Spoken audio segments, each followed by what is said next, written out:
what I really want people to know is that I did not go out the day that I committed this harm and like plan on ending somebody's life. But nobody that I sat in prison with did either. There's so many people inside that never envisioned that they would be living their lives inside prison or that they would have committed the type of harm that they committed. People often say, this could be me, right? Like I see myself in you. It could have been me. I think that there is a particular way that I'm going to say driving under the influence in general, the way that people look at that as a crime that may be potentially, I'm air quoting, forgivable in some ways, or not forgivable, maybe more understandable or digestible, right? Like some people really hold this thought that this is a horrible mistake. Hey, welcome to Soberness. We are so honored today to welcome Amika Mota. Her story is as complex as it is inspiring. She struggled with addiction, like so many of us, for years and years, and that battle ultimately led to her incarceration after committing vehicular manslaughter while driving under the influence. But that's only the beginning of this amazing story. While she was serving time at Chowchilla Women's Prison in California, Amika joined an elite group of incarcerated female firefighters. She put her own life on the line, even as her freedom was continually taken away. And since her release, Amika has become a fierce advocate for justice, transforming her own lived experience into a powerful force for change. Now she's a leader in the movement to end the incarceration of women and to expand access to treatment, dignity, and healing. Amika joins us today to talk about what it means to rebuild a life and to fight fires, both literal and personal, and to walk the path of recovery out loud. Amika, I am so happy you're here. Kat, I am so happy to be here. And I also just feel like have a sister in the recovery world that it's beautiful to be here and to be able to share with each other. So thank you for having me. You know, I sort of always knew that I was going to be an alcoholic and always knew I'd end up in recovery. What I couldn't have known is the almost immediate bond you feel with people who have also struggled with substances and thank God won, and been victorious. I'm not a really solid AA person because I don't like saying I'm powerless over anything. I like to feel I'm in fact very powerful over it every single day, and that's how I stay sober. Agreed, 100%. Can you take us back to what life was like before your addiction took hold? Yeah, I mean, I think that, my kind of dance started very early. I mean, it was like 11 years old that I was not just kind of like drinking, but the first time I tried cocaine, the first time, like, it was so young and it was such, this something just, a world that I wanted to kind of understand. And I feel like I've lived so many lifetimes in 47 years. And I can say that, I was pregnant at 15 years old and that, like I stopped using.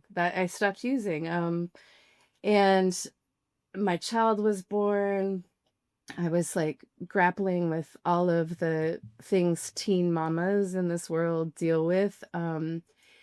And started like creeping back towards the default, which for me was using.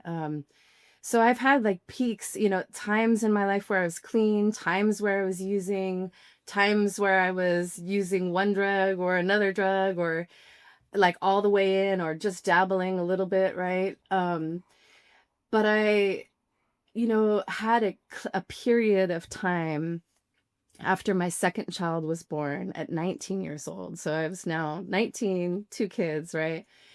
But I fell in love with another part of my life, which was midwifery. And I stepped into the world of midwifery and caring for other people. That to me was, it gave me the ability to stay clean for 13 years, right? Because I had this love of mamas and babies and the work that I was doing. And I was fulfilled. And then, the part of my life leading up into my journey to prison, right? And the harm that I committed was also around me stepping away from the work that I loved and stepping into a place where I was isolated and like I never imagined that all of those thoughts about using would creep back in, but they sure did. And the conditions of isolation, bad relationship, like all of those things kind of came together, and set me on the path that led me into the doors of prison. Was there anyone in your life who tried to stop the train from coming off the Mm, tracks? yes. And I gotta get chills thinking about this. There was many people that tried along the way. I remember in the worst of it, right before the last, like year, right before I went to prison, I had some of my old midwife friends like come looking for me. And, they came to the small town I was living in, and I'd heard, there's people looking for you. And I was kind of ducking and dodging, but like they came, I eventually touched base with them, but there wasn't much they could do at that point. I was on my own path. And I also remember in the absolute worst of it, when I'd been on, 3 days awake, basically, right? And then I crashed at the end of that. And that's the kind of sleep you just kind of can't get woken up from, right? I remember waking up and my biological mom and my adoptive father were in my home. And my biological mom was like cooking eggs.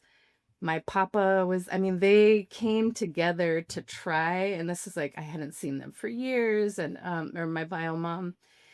So yeah, like I had people coming out of the woodwork, making big moves, big splashes, trying, but it didn't work, right?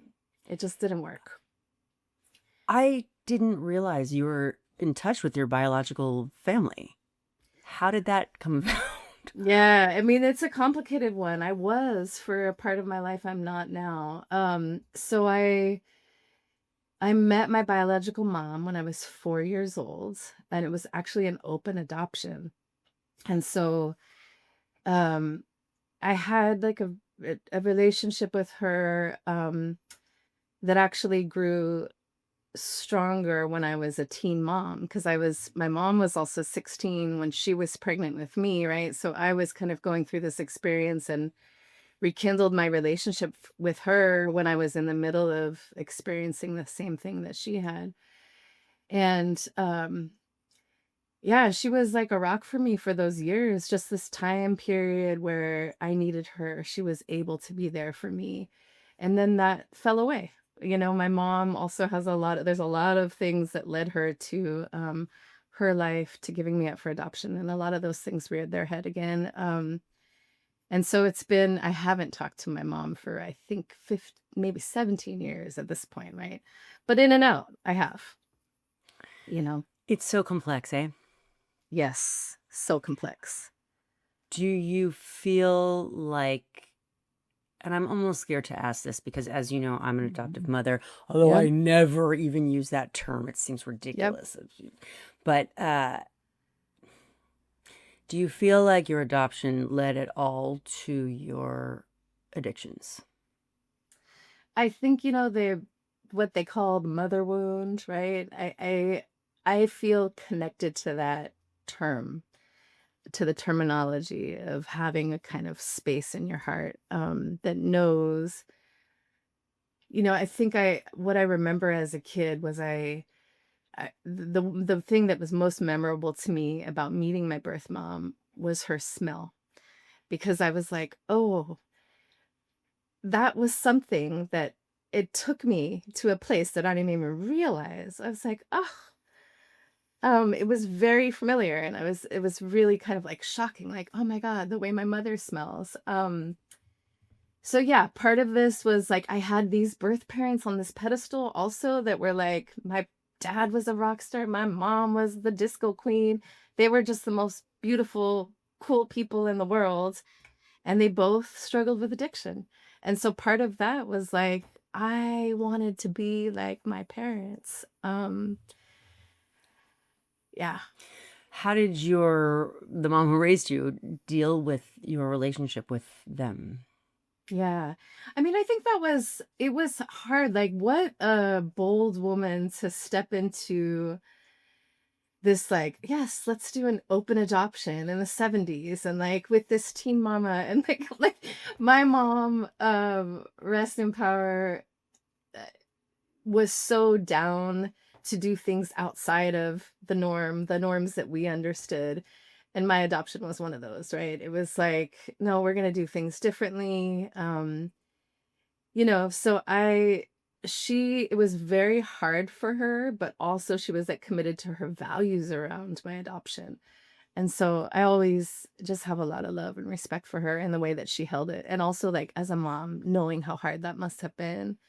Um, because she was definitely like the bad guy, for sure. Because she was my day-to-day mama doing the real life things with me, right? And my other mama was like this dream mama, so. I had came back and I seen him, and he looked kind of crazy, and I was telling him, I was like, I hope you didn't mess with those pills, because this is when the fentanyl was first coming out in the pills, and I knew, you know what I mean, how crazy that was. Unfortunately, I left and I came back and I found my father dead.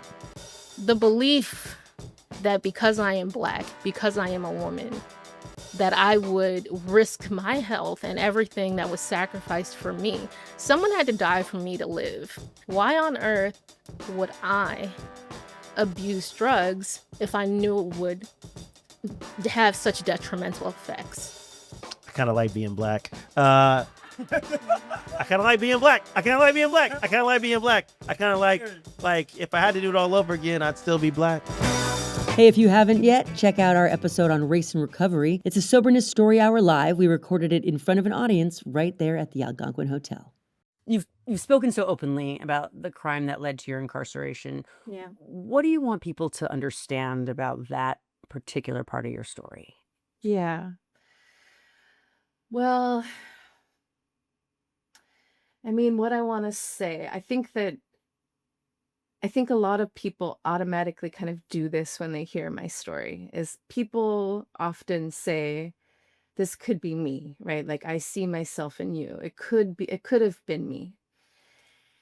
Um, I think there's some truth to that. Like, I think that there is a particular way that I'm going to say driving under the influence in general, the way that people look at that as a crime that may be potentially, I'm air quoting, forgivable in some ways, or not forgivable, maybe more understandable or digestible, right? Like some people really hold this thought that this is a horrible mistake. And what I really want people to know is that, yes, I did not go out the day that I committed this harm and like plan on ending somebody's life. But nobody that I sat in prison with did either. And so I find so much in common with the people that were convicted of murder in self-defense, or murder in like there are so many similar trajectories that lead us to these life-changing moments, which are then the crime that we are convicted of, right? But I just want to make it broader than me in making a kind of statement around this, is that there's so many people inside that never envisioned that they would be living their lives inside prison, or that they would have committed the type of harm that they committed. So that's what I want people to know. I want people to know more than me and my story. I want people to know like all the other women on the inside, them and their stories as well. Because my story is not that different, right?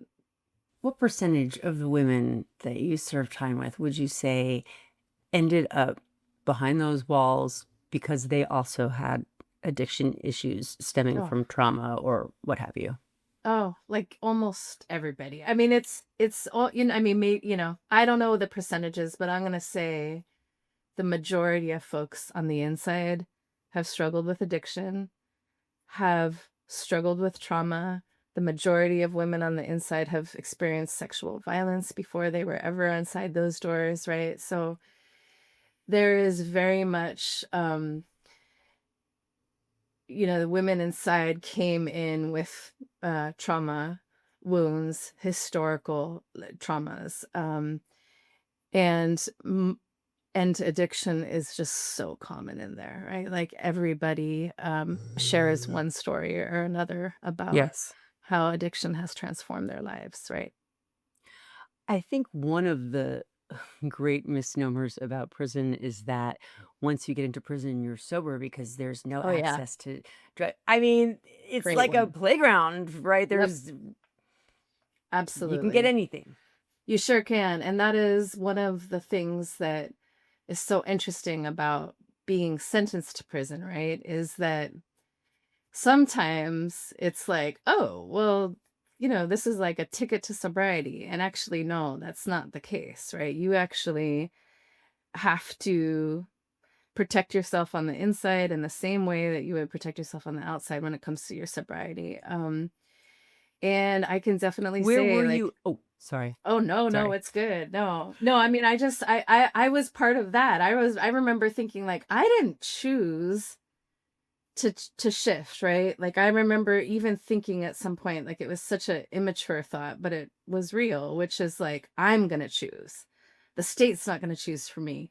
Nobody else is gonna choose. I'm going to choose. And so there was a time, in this first few years in that whatever rounds would make their way in, I would partake in those, right? Like those first few years of trying to figure out where I was and what was going on were not clean and sober. They were absolutely like I was in I was in the pit with everybody else, like feeling the realities of, kind of it was a short-term sentence compared to many others, but it felt like a long sentence to me. So I yeah. also think I would try to be as wasted as Yep. possible. Totally. As you know, I spend a lot of time in prison. I Yes. bring recovery in, and I love being there. But I do think a lot about how is what I'm saying to these gals ridiculous because I really don't know the horrors of life on the inside. Do I just sound like a tourist who's just, so I don't know. I hope I don't. I hope I don't. But in truth, I don't try to convince them to stay sober Yeah, in that's prison right. because it would be what do I know? Totally. And I'm for one, I'm sure people are so grateful to hear not just your story, but to be blessed with your presence because it is a sad, lonely place in prison. And when you have people with love and good intention and similar shared experience coming in to be with you, like that is priceless. I also Yes, do I hope not so. ever try to convince people inside or outside to hold on to their sobriety because I think it's such an individual journey, right? And part of the experience of living in prison is like we were literally kicked out of the world, right? You have a whole Yep. group of people that has been shunned from society and from the world for causing harm. And I actually think that like being kicked out of society begins well before we make the way into the prison doors as drug users, addicts, right? Like alcoholics. It is very much the stigma. It's we know we're kicked out before, right? Like Right.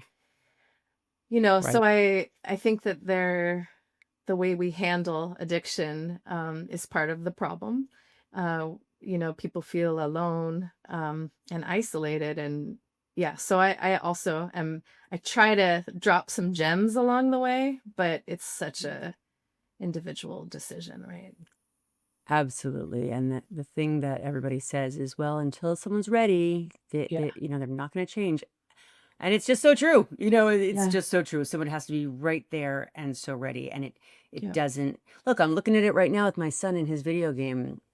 proclivities. Yep. It's deep. It's got a real hold on him. Yep. And that child has sat through more Zoom A meetings with me Yeah. over the years. He knows how dedicated I am to Totally. recovery. I see him registering when I tell him, "Hey, babe, you're addicted. Yep. This isn't just for fun. You're Yep. real. You need it." But he's Yeah. not hearing it in a way that he's going to make a change about. And I feel as helpless actually with the video game addiction as I'm sure people Yeah. felt with me and drinking. Yeah. I hate even saying that out Yeah. loud. No, it's real though. It's so real. And It's it's your child and you're watching these like things and this like pass different, lanes, but very similar kind of tendencies that gets you in that space, right? Right. When anything has a hold on you, uh, it's got a hold on you. Listen, I also, speaking of real things, I need to apologize. I don't know if you can hear the snoring. It's my Oh, bulldog I who's I right can't. below. But get So that sorry sleep in, about that. baby. Yes, get that good, healthy snore sleep in. Yeah, she's really feeling it. So sorry That's about that. right. That's right. Did you get sober in prison? I did. And I actually, thinking, I mean, even just in, like thinking about your son and thinking about like, also trying to bring our loved ones along with us. Part of my story around that is I needed to, I learned from other people how to have like sober fun. Like I'll never forget, we used to play cards a lot. That was just, one of our activities. And our ritual, the original ritual for playing cards was either drinking or there's also medication we get in there. And so we'd like either pass around the drink of meds or pass around the drink of Pruno, basically. And I remember the first time at the firehouse playing cards with the girls, and we had milk and cookies. And I was like, we are Oh really my playing gosh. cards with Such a milk and great cookies. Yeah, but I was like, all right, it's still fun. We still had fun, right? Do you ever miss it? Do you ever miss using? Yeah, I mean, I would say that what I miss is like for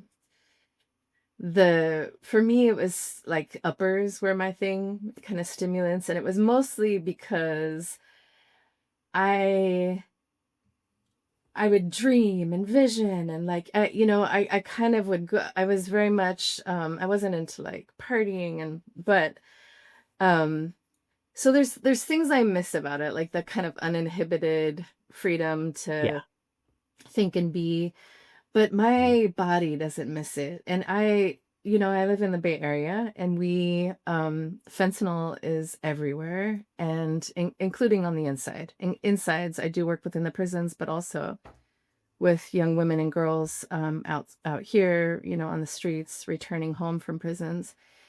And every day when I see what people are going through now that are doing some of the same drugs that I did back in the day, ooh, it's like this whole other level of pain. So I feel like I've seen enough of what I absolutely don't ever want to see again, that I feel pretty like just grounded in not ever being able to see that version of myself. But I'm also California sober, and I was like, so I like, I'm not a good drinker, but Right. I'll have a drink here and there, so I understand what you're saying about California sober. I don't like that term because I feel like it minimizes how hard it is to get sober from anything that was bringing you down. And if alcohol was bringing you down, but you can handle weed gummies, have yourself a weed yes, gummy. yes, If plant medicine is the yes, thing that gets you to your next level of development, I yeah, am all for it. so And true. the unofficial motto of this show is whatever works.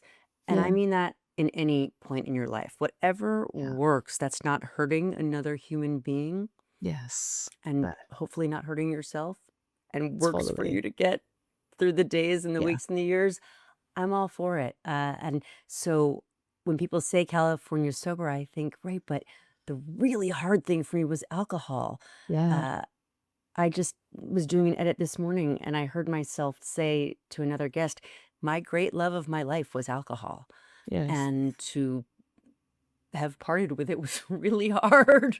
totally, So yeah, I don't want to, throw shade on any kind of sobriety if I yes, decide to eat that weed gummy worm, a which 100%. sometimes I will if it were to Yep. slither on by. That's right. And it's a different, because that it's shifted for you. You know what your love was. You know that slippery slope that could take you, right?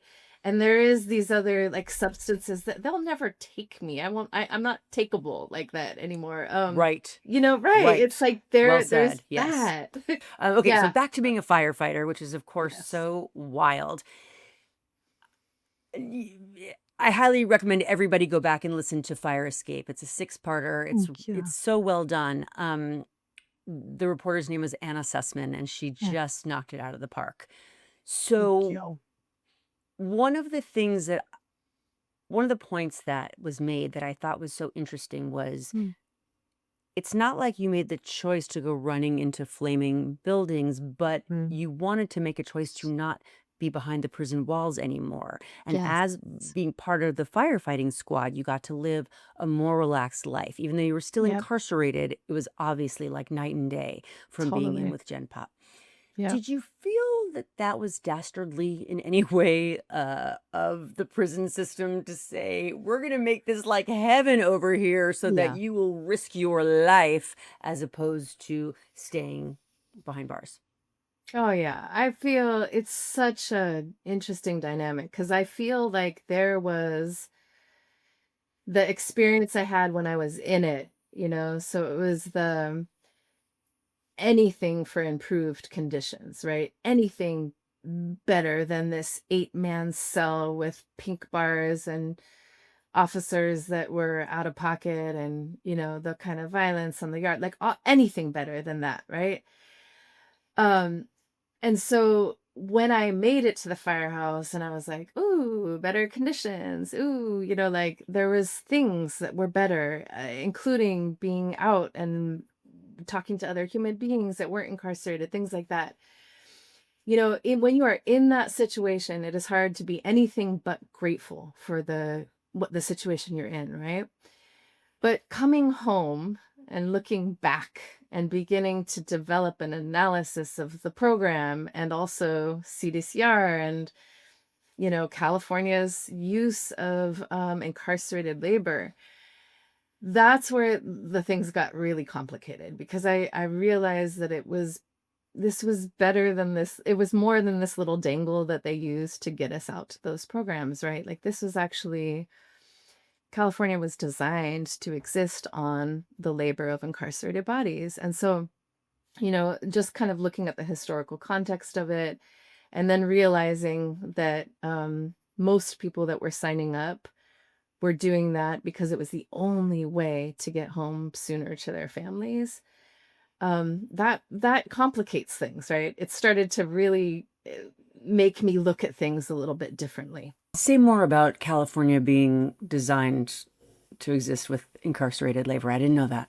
Yes, this is actually something that I learned, and in kind of working on some of the policies that would help incarcerated firefighters. But I learned that in 2011, this is when Kamala Harris was the Attorney General in the state of California, that there's a bunch of kind of big things happening at that time that could have potentially released a number of low-level prisoners. And generally, like low-level means non-violent, usually kind of like drug crimes, just like drugs or theft, things that were not as much of a risk to public safety. And so but there was hesitation from the Attorney General's office to do that because if that was done, it would have like decimated California's firefighting force.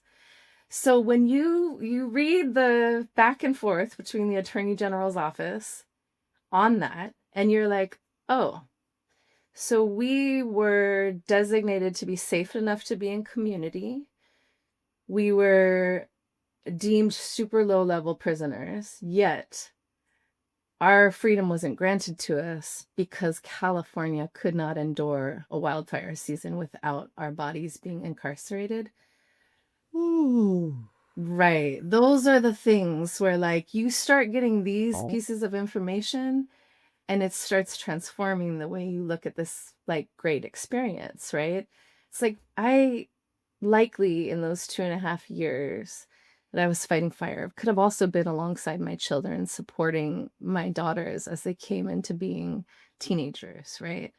The majority of the women I worked alongside could have likely been at home safely with their families, re-entering, and so those are the types of complexities that like when you begin to look at the big picture, it's a lot more complicated than like this is good, this is bad, this is, so it's just it gets complicated. I'm glad you said it that way. Do you believe in good and bad? Mm, I do. And I mean, I think the heart of me is, um, like I deeply believe in love, and I believe in the power of love. And I think that uh I also know that they're in this kind of black and white, that there's a whole lot of gray. And you have to like be willing to understand nuances and be less moved by sound bites to like really dive deeply into good and bad, right? I mean, like so many of the people we work alongside when we're in prisons, right, have committed harms. And then if you just go a little deeper and you look at the person's life that committed harms, you see generational cycles of harm, right? And what the things that are embedded to people and taught to people. And so that's it's complex too, you know. I mean I believe that love prevails. Um but you know, I know that we're fighting a lot of forces at all times that are designed to be destructive in the face of love. I know that bad things happen. I guess I don't want to believe that people are bad. Mm-hmm. Um, but I do have to tell on myself that I have not been the victim of violent crime. I Yes. haven't stared it in the face. Yep. So I might have a Pollyanna take Totally. on everything, you know, because things have been pretty good. So, well, Totally. of course, there's no bad.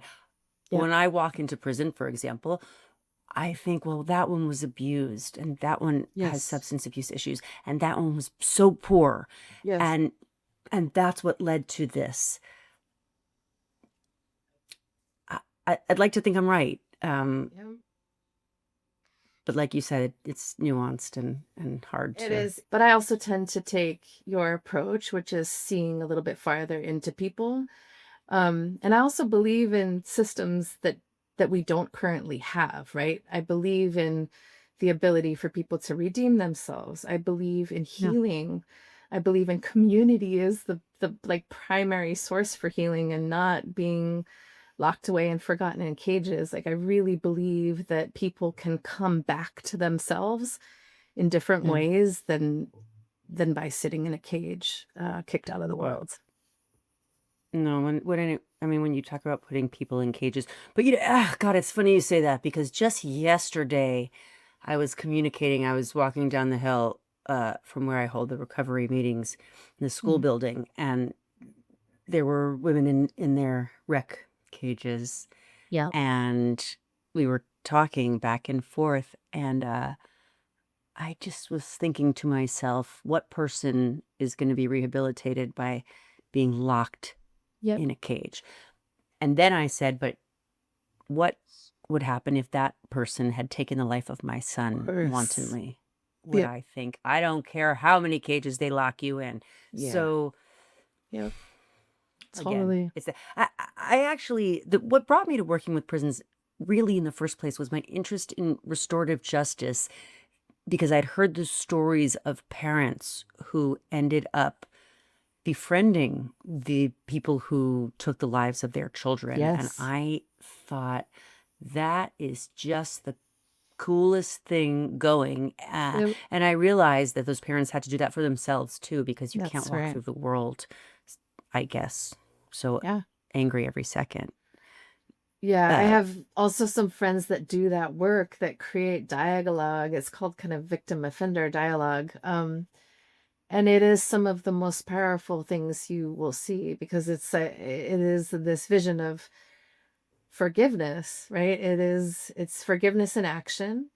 It is also survivors of violent crime um declaring that there's many survivors that are like, this is also not the answer, right? As much harm as my family has experienced or that has been inflicted upon them, there are plenty of survivors that also don't see um incarceration as the fix or the answer to their own healing. And so I love seeing that. I love when people think a little bit outside the box and think about what healing really means to them and how they can get there.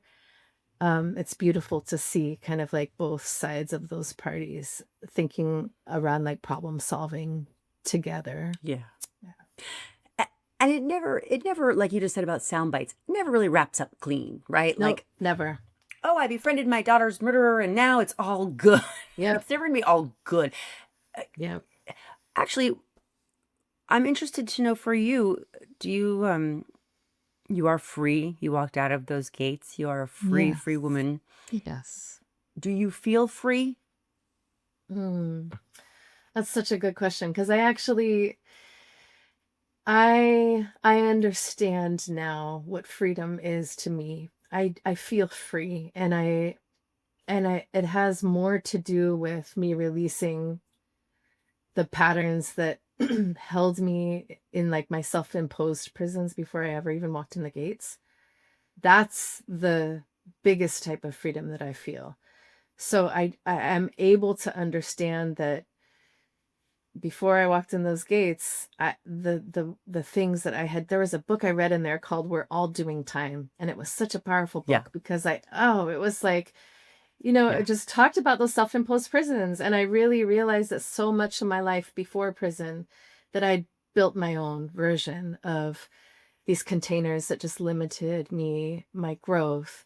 That I lived with a lot of anxiety and depression, and all these things that just had me stuck, right? And I don't live with those anymore. And I'm so yes. And freedom, I think, has really been around figuring out, it's not just where I'm waking up, right? But it is very much around like the kind of transformative work that I've done within my own head, that has given me a sense of freedom. I always feel that the biggest thing I can work with the women on is self-forgiveness, because they Yeah. will walk out of those gates one day, most of them. And at the moment, they seem to report believing they will never feel free of their crime. Yeah. And I'm wondering if you can give me any guidance on how to get them to the point that they can feel some freedom, because you release someone back into the world who's Yeah. feeling terrible about themselves Yes. every minute of every day, and I don't think the outcome will be good. Yeah, 100%. That is why I am like so honored to do the work that I get to do today, because it is actually a bunch of women just like that, right? That left the gates feeling, one, that they could never truly be forgiven, two, that they would always walk around with this coat of shame and the worst thing they've ever done on them, that it was just now designed to be part of who you were, right?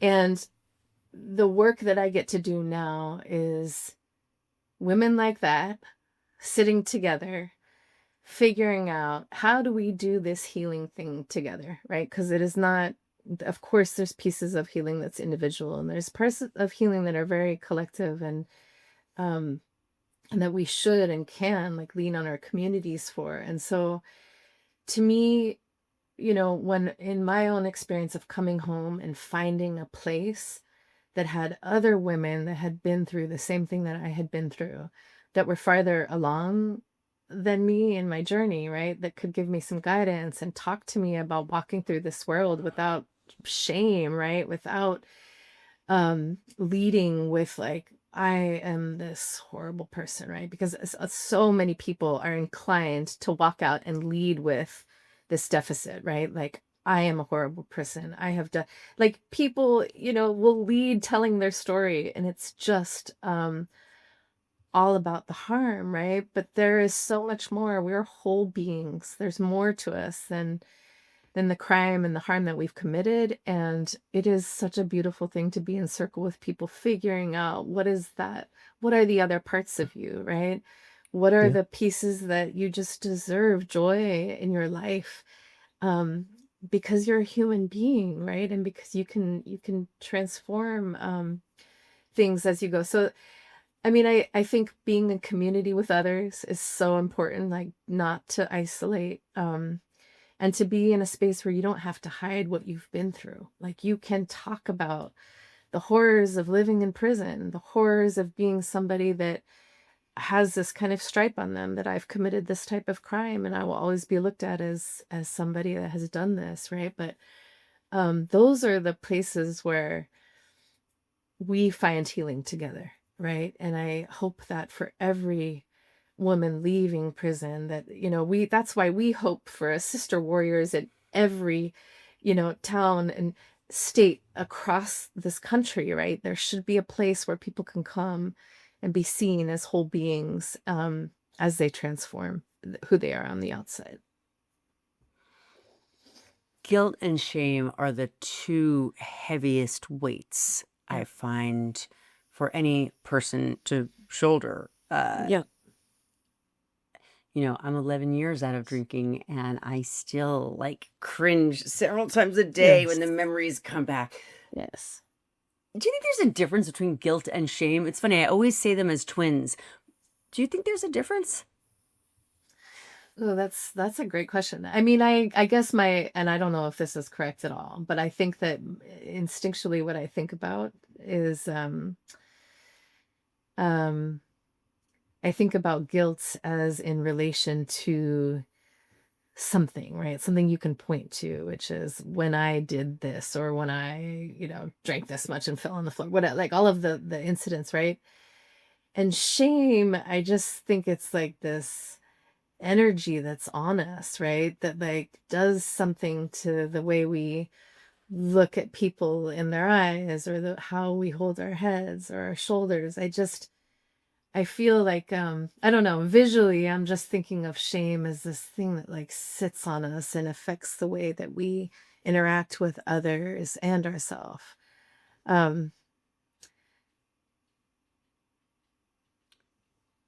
Yeah, that's a good one though. I feel like I need to go a little deeper, Kat, because Yeah. what is the difference? What is the difference? What is the difference? Yeah. And maybe there's not, Yeah. it's like happiness and joy. Is there a difference? Or are they Yeah. exactly the same? Hip hop and Yeah. rap, are they different or is it the same? Yes, totally. I don't know either.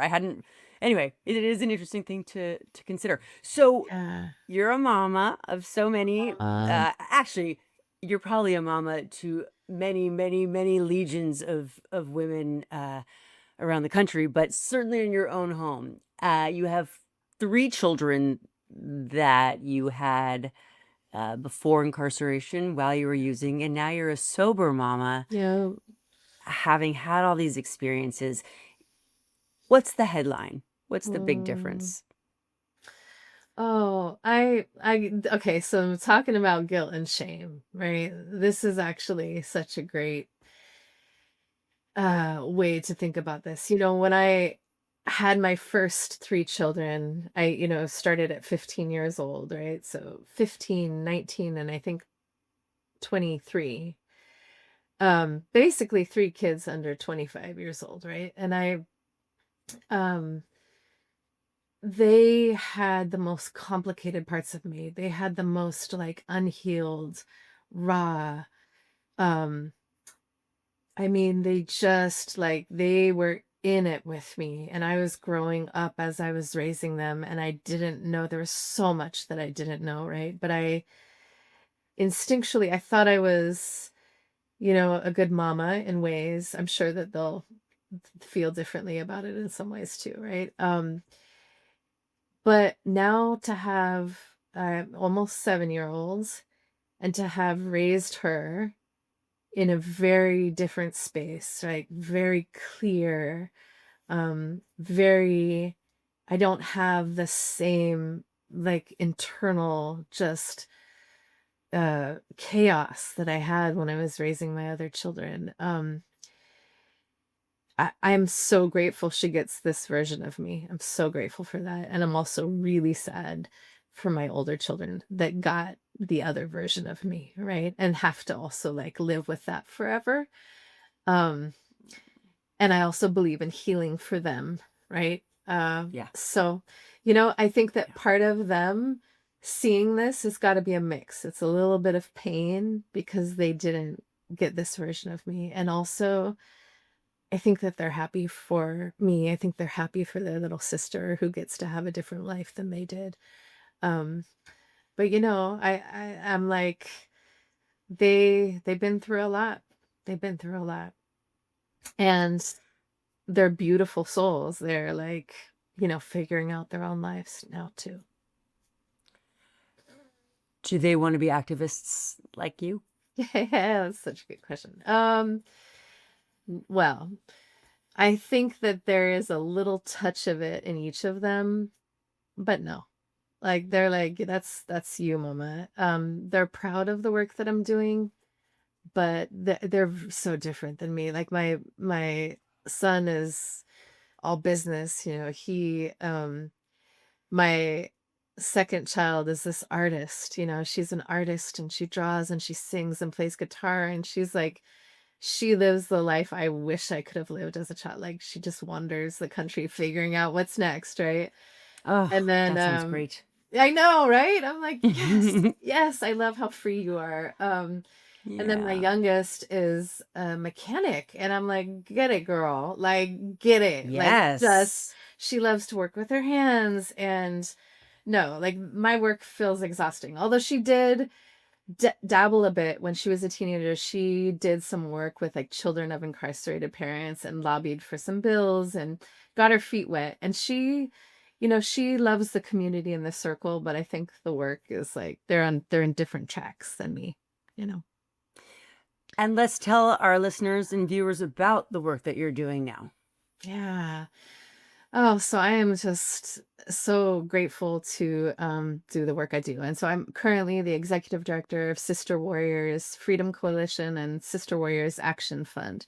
And we are a coalition of currently and formerly incarcerated women and girls and trans people that have experienced the most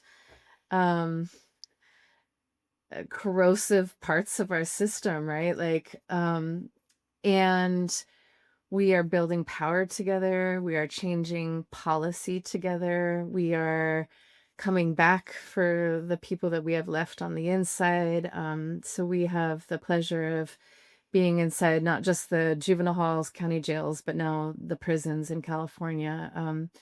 So that is really important, like healing work for many of those of us that have lived inside those institutions. And then we're changing the narrative on what does it mean to be a system impacted woman, right? That has experienced these systems, and we're doing our best to like change the stories a bit, right? And figure out how the nuances that we actually lean into our own storytelling, and try to step away from what we see the criminal justice system is, and currently, which is very much around the sound bites, paperwork, right, but not the deep storytelling, right? Who benefits the most from the work you do? Is it the women who are presently and formerly incarcerated? Is it their families? Is it their communities? Or is it the system, the carceral system? Well, that's such a good question. So I'm going to say, like, as women leading, I think that we do a really good job of not only doing the work for ourselves and for our sisters or siblings that we've left behind, but women also naturally bring everybody, right? We are also, as leaders in this work of criminal justice reform and towards abolition, like we also bring our brothers that are incarcerated. We bring the family members of those that are impacted, right? We just bring everybody because that's what we do. And I don't think that we separate, incarcerated people from this whole other community of people outside those gates that support and love them, right? That is a whole wave of people. It's so many people. I would like to think that our primary, like the core work is for the women, their families. And I think that our energy and presence in these systems lend to um, uh, uh, lend to some of the healing that this carceral system in itself needs, right? I think we lend to some of the culture change that we hope to see inside these places, just our presence and being there and reminding people on the inside that there's things to be hopeful about, and people coming back that they never thought would leave those gates that are now out there doing this type of work. So yeah, I think we bring everyone with us, and I hope that the carceral systems are also benefiting by us doing the work that we're doing, you know. Everybody wins. Yep. Well, it sounds like everybody wins. Everyone wins from the work. I don't think everyone involved in the system is winning on it. But Yep.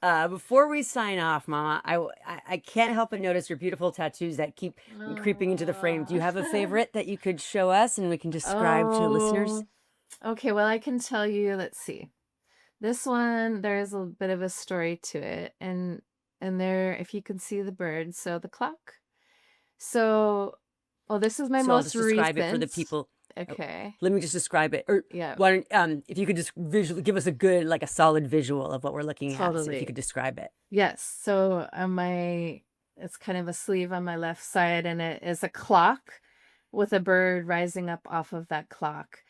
And my most recent tattoo is a freedom tattoo. It just says freedom. And the story on this tattoo is on my way to being sentenced at the Orange County Jail.